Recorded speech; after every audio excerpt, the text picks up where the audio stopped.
If racial or economic or partisan differences were on display in terms of campaign strategy today, a sit-up-and-take-notice new poll has found that we Americans are extraordinarily united about some things. Men and women, Republicans and Democrats, Americans agree that the country is off track.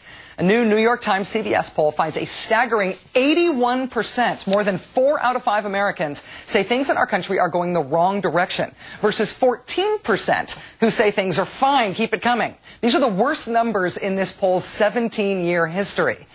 Despite the fact that the number of unemployed Americans has grown by more than 1 million in the past year, despite the fact that the number of jobs in the U.S. shrank by 80,000 last month alone, despite the fact that this decade's economic expansion is now ending as the first in recorded history to do so without improving household income, despite the fact that the government is projecting nearly 1 in 10 Americans to be on food stamps in the next year, despite all of that, the same poll finds voters comparatively favorable toward the one candidate who so far is promising 4 more years, Senator John McCain.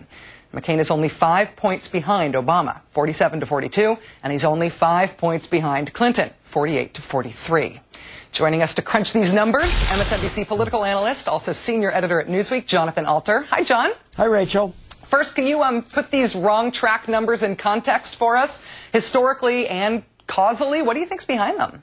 Well, first of all, they are really huge. Just 3 years ago, in 2005, it was about 50% who thought the country was on the wrong track. George Bush promised in 2000 to be a uniter and not a divider, and he has succeeded. He has united the country in believing that the future is going to be worse. And this may be, the first generation that does worse than their parents. That's always the fear when people are thinking this way. So this is just bad news for the government as a whole, and that would include the Democratic Congress, since the public tends to hold the government responsible for the country being on the wrong track. Although if you look at the overall downward trajectory of these numbers during the Bush administration, it seems fairly clear that Bush and his Republican policies are getting a lion's share of the blame for the state that we're in from Americans.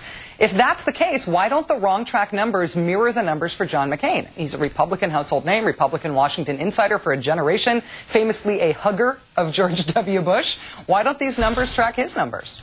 Well, I think it's because he does have this reputation as being a maverick. Now, remember, he is not Bush's vice president. If he was vice president, it would be very hard for him to separate himself from Bush, but he did depart from Bush on dozens of votes, including many important votes, particularly in the early years of the Bush administration, and he established a public profile of himself as something other than George Bush's lackey. So it's not that surprising that they don't seem to be joined at the hip in the public imagination, and it's up to the Democrats to campaign against him as John McCain, the Bush-McCain policies.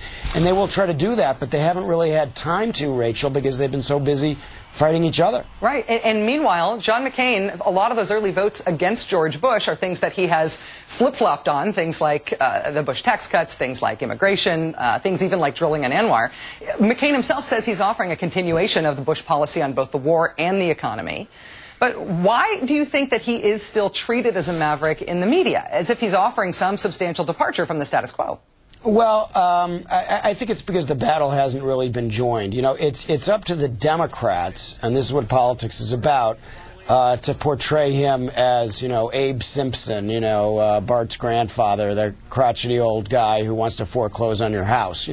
That's not the job of the media to do. That will come out of our politics, and I think it's only a matter of time because, McCain made a speech recently that was very unsympathetic to people who had been victimized by predatory lending. His health care plan does nothing for those who are discriminated against because of pre-existing conditions, and that's a lot of Americans. So there are certain issues where he is really out of step with the American public. But the American public doesn't quite know it yet because the general election campaign hasn't really gotten going. And, of course, with such a positive relationship between McCain and the media historically, there's always the risk that if the Democrats do start going after him on that stuff, what they'll get is attacked for going negative on St. John McCain. Well, I think that's a good point. And there is that relationship with the media that's been very strong for many years, partly because McCain is so accessible. and he feeds the beast, you know, and being accessible takes you a long way with the media. Johnathon Alter, thanks for being accessible to us tonight. Have a good weekend. Thanks, Rachel.